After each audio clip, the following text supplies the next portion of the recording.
The sun hung low, a tired coin slipping beneath the edge of the western sky. Its light spilled across the valley in streaks of amber and rust, catching the dust that rose in restless clouds. The land stretched wide and endless, yet carried no promise. Fences sagged like broken bones. A barn leaned sideways, its boards silvered with rot. The wind sighed through tall grass gone brittle, and every sound felt like an echo of something once alive. Here stood the ranch, not a proud empire of cattle or a wealthy spread of fields, but a husk of memory, a place left behind by generations who had once dared to dream. Now, it belonged to a man who had little to offer it in return.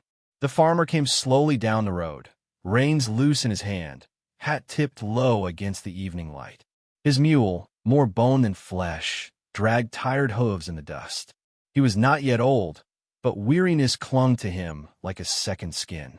Poverty has a way of aging a man before his time. His shoulders were bent with years of disappointment, his hands hard with labor that bore no fruit. This land had been placed in his lap, not as a blessing, but as a burden. An inheritance, yes, but inheritance stripped bare. No cattle worth keeping, no harvest worth sowing. Only debt and whispers. The town had its stories. They said this ranch had been cursed since the old days, that nothing took root, that animals sickened here, that men who stayed too long found only ruin. Each tale was told with a shake of the head and a certain cruel delight, for small towns love a failure almost as much as they love a hero. The farmer heard it all, and he believed enough of it to lower his gaze whenever he rode through town. It was easier to let shame become part of him than to fight against it. But there was someone beside him who did not lower her eyes. His daughter walked the land with quiet defiance. She was not a child, nor yet an old soul, but something in between, the age where resilience shows itself, where hope either fades or hardens. Society underestimated her. To the townsfolk, she was little more than the farmer's girl, a helper with no real say. Yet in her eyes lived a fire her father had long lost. She would rise with the first light when mist clung low over the fields. Her boots pressed into the dirt as though listening, as though the earth itself might whisper back. Where others saw ruin, she saw memory. She traced her fingers along fence posts splintered with age, not with despair but curiosity, wondering what hands had built them, what dreams they once held. Her heart beat with a belief she could not explain. The ranch was not finished. It carried secrets hidden deep, like veins of or buried beneath stone. She felt it the way one feels a storm in the bones before clouds ever form. And so she worked. She patched roofs with her own hands. She walked the creek bed, dry and stony, as though waiting for it to speak. In the barn, she uncovered old crates with faded initials. On certain nights, she lit a lantern and studied weathered scraps of paper, notes and ledgers left behind by those who had owned this place before them. It was here, in the silence, that she noticed things her father overlooked. Carvings scratched into beams, symbols on stones near the well, and a map half crumpled in the corner of a drawer, its edges burned, as if someone once tried to erase it. Her father would shake his head when she showed him such findings. His faith was too thin, worn down by years of trying and failing. Dreams don't fill a belly, he would mutter and walk away. Yet she carried those dreams for both of them. The daughter learned to keep her discoveries close, as one guards a fragile flame from the wind. When she wandered alone across the ranch, she let her imagination wander too. She pictured her ancestors here, standing tall when the land was new, believing it would prosper. She felt they had left behind something more than fences and ruins. A whisper, a promise. Still, it was not easy to hold hope in a place that seemed intent on breaking it. Nights were long. Winters were cruel. Food was scarce. Sometimes she lay awake listening to the ranch creak and groan, wondering if it might collapse entirely before she ever uncovered its truth. And yet, every dawn she rose again. She tied back her hair, rolled up her sleeves, and walked the land as though searching for a heartbeat beneath the soil. The town noticed her persistence. They laughed in quiet corners of the saloon, shaking their heads at the stubborn girl on the broken ranch. They pitted her father, called him a fool for letting her chase shadows.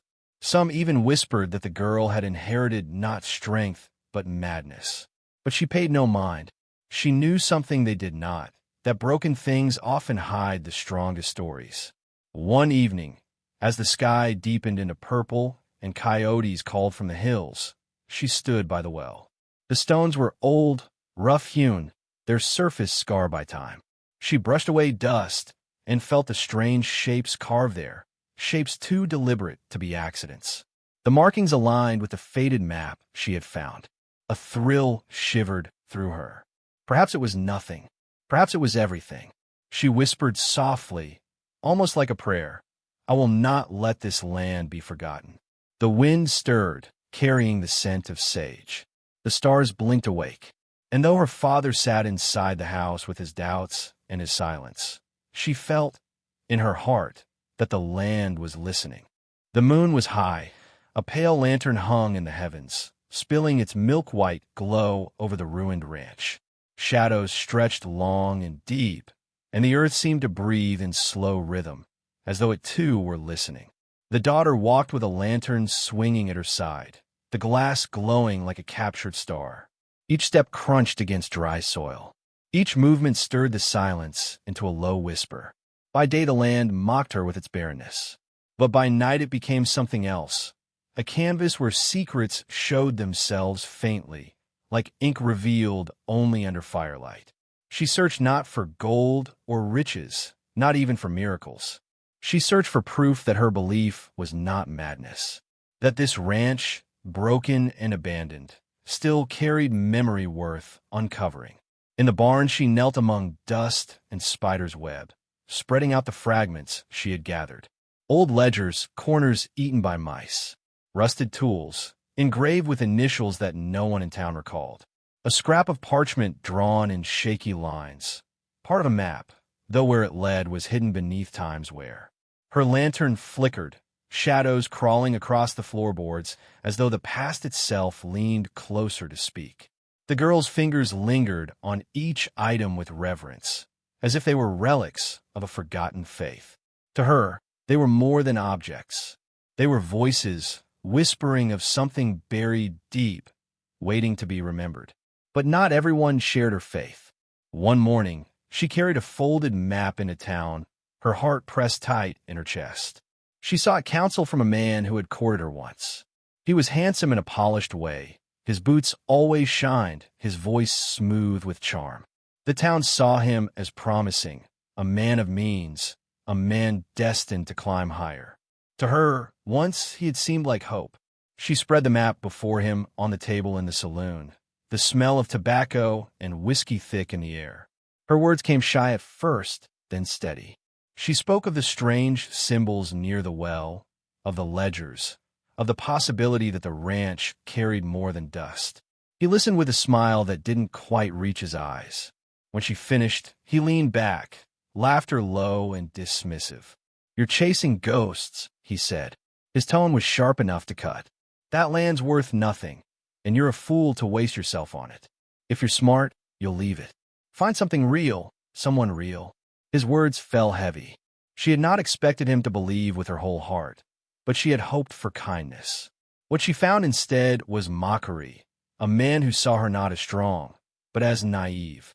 She folded the map with steady hands, though her chest burned. She rose without reply, for she knew words could not change the smallness of his vision. Some men mistake cruelty for truth. Some mistake themselves for wiser than they are. The saloon door swung shut behind her, and with it, she closed the last of her hope for him. It was then, on a quieter evening, that she met another man. He was not polished, nor loud, nor filled with pride. A drifter, some called him, though his hands carried the strength of labor and his eyes carried something rarer, patience. He arrived at the ranch not with promises, but with presence, a quiet offer of help, spoken not in boast, but in simple kindness. At first she did not trust it. She had known men who sought to claim rather than to give. But this one was different. He did not demand her story. He simply listened. He did not mock her belief. He nodded, as though belief itself was reason enough. Together they began to walk the ranch in long, searching strides. The dry creek bed where stones gleamed strangely in the sunlight. The oak tree near the pasture, initials carved deep as though marking a secret. The well whose stones carried mysterious carvings she had long studied. Often they worked in silence, side by side. He would lift broken boards while she brushed dirt away from buried things. They shared more in silence than others did in endless words. A trust was growing, quiet as spring roots beneath the soil. One evening, beneath the fading light, they stood in the barn. The air smelled of dust and memory. She guided her lantern beneath the floorboards, where a loose plank had long troubled her. With his steady hands, the drifter pried it free. The wood groaned, nails rusted but yielding. Beneath, a hollow space waited. There, wrapped in oilcloth and iron rust, lay a box. Heavy, locked and silent. Her breath caught as she lifted it into the lantern's glow. Its surface bore marks of time, dents, scratches, faint engravings too weathered to read. The drifter laid his hand upon it, not to claim it, but to steady her trembling. Inside, when at last the lock gave way, they found not gold coins nor jewels, but papers, maps drawn in fine ink, marked with trails and boundaries. Survey notes of old prospectors, names of streams and hills long forgotten. And within the folds, mention of mineral rights, deeds tied to land once overlooked. Her eyes widened. Proof, not of fortune yet, but of possibility. Something solid, something real. The drifter looked at her, and though he said little, his gaze spoke enough. You were right to believe. She pressed the papers to her chest as though they were a heartbeat. Her own faith reflected back to her at last. The ranch was not just a ruin. It was a story interrupted, waiting for someone brave enough to finish it.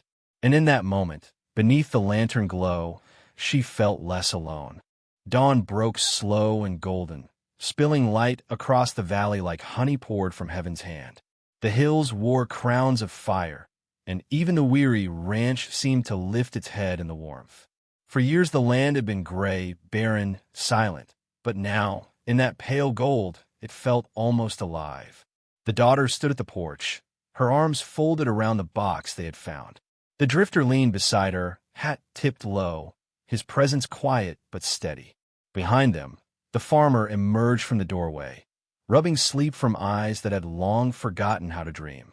The daughter spread the maps across the table, smoothing the creases with tender hands. Symbols marked with precise strokes, streams and ridges drawn with care. The handwriting was old, but firm. These were not idle sketches.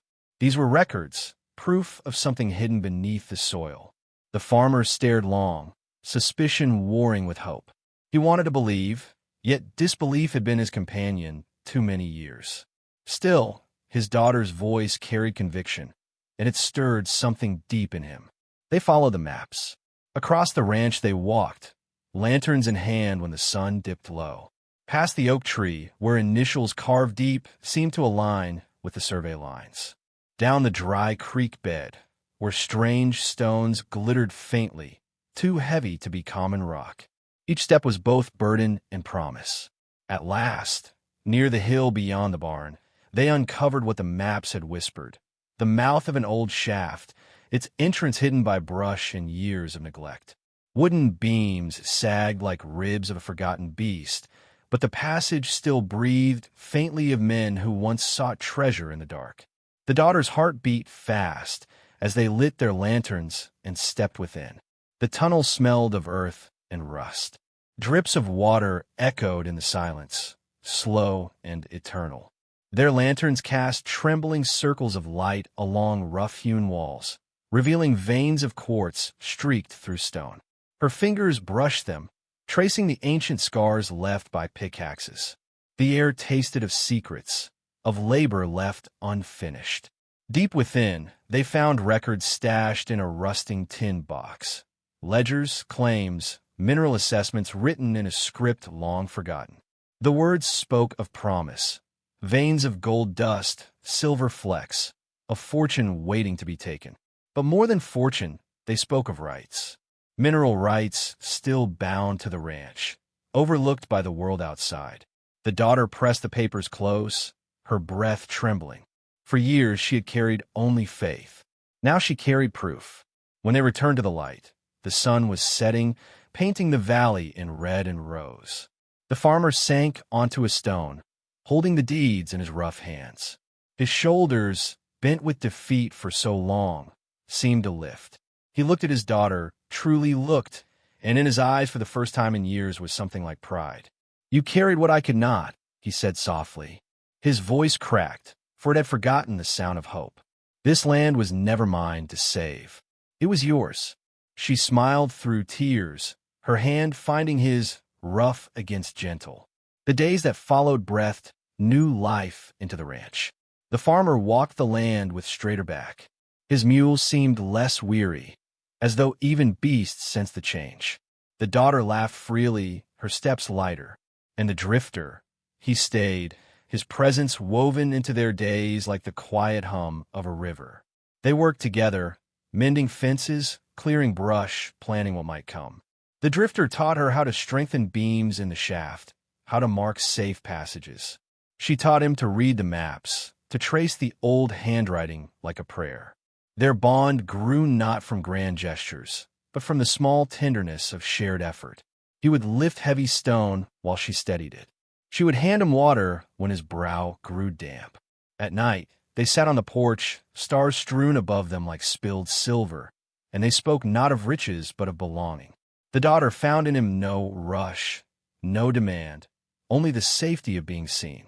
Not as foolish, not as fragile, but as brave, as whole. One evening, as crickets sang in the fields, he told her of his wandering. Towns passed through, dreams left behind, roads that led nowhere. She listened, her gaze steady. Then she told him of her belief in the land, of the nights she whispered to the soil when no one else listened.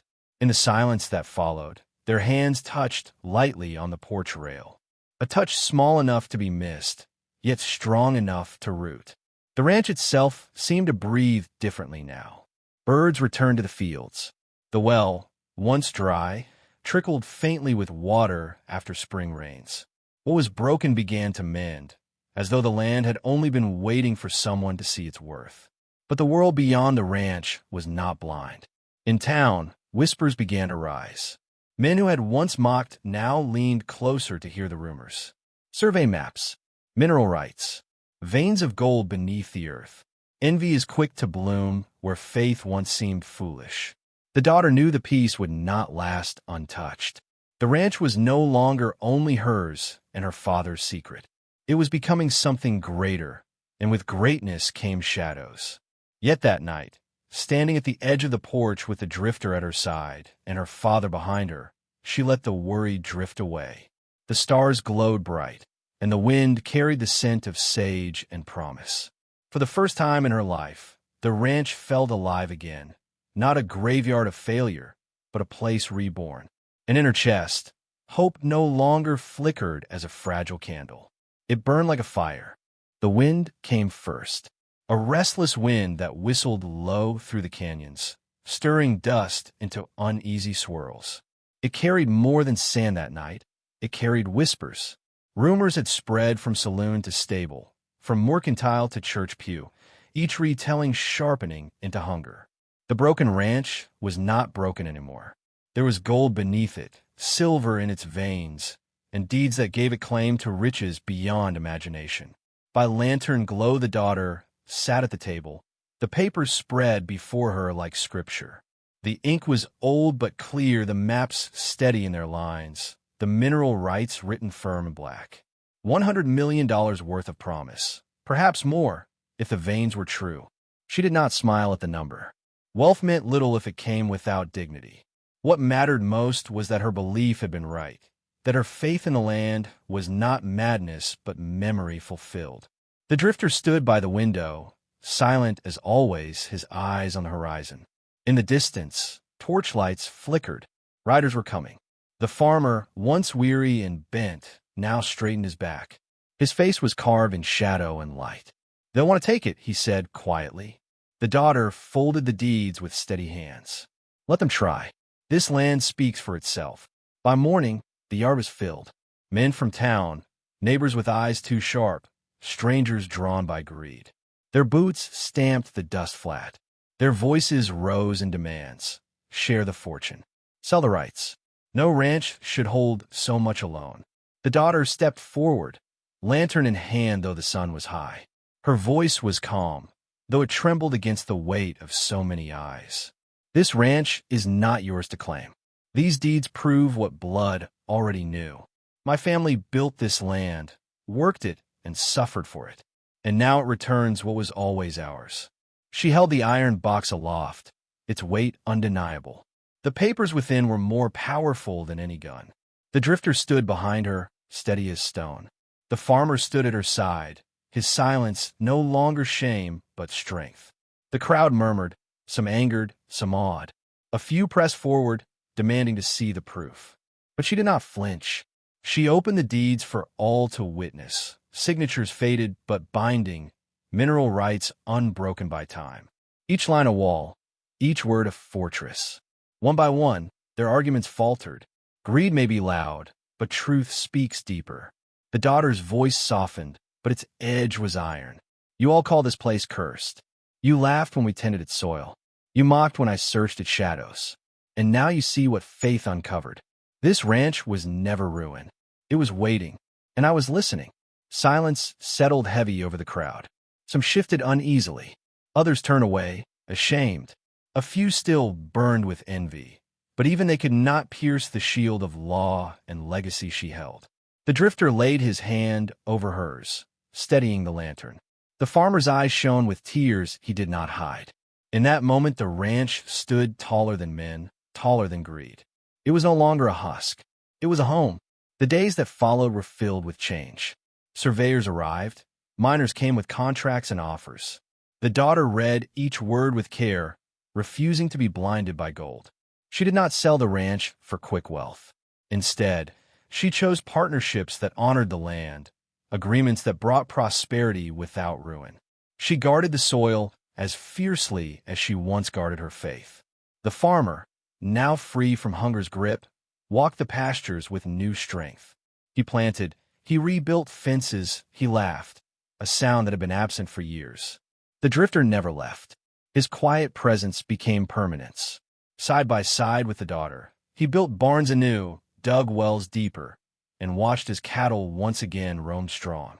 And in the evenings, as the sun bled into the horizon, they sat on the porch, hand in hand, silence blooming between them like wildflowers. Their love was not sudden fire, but slow, steady ember, the kind that warms for a lifetime.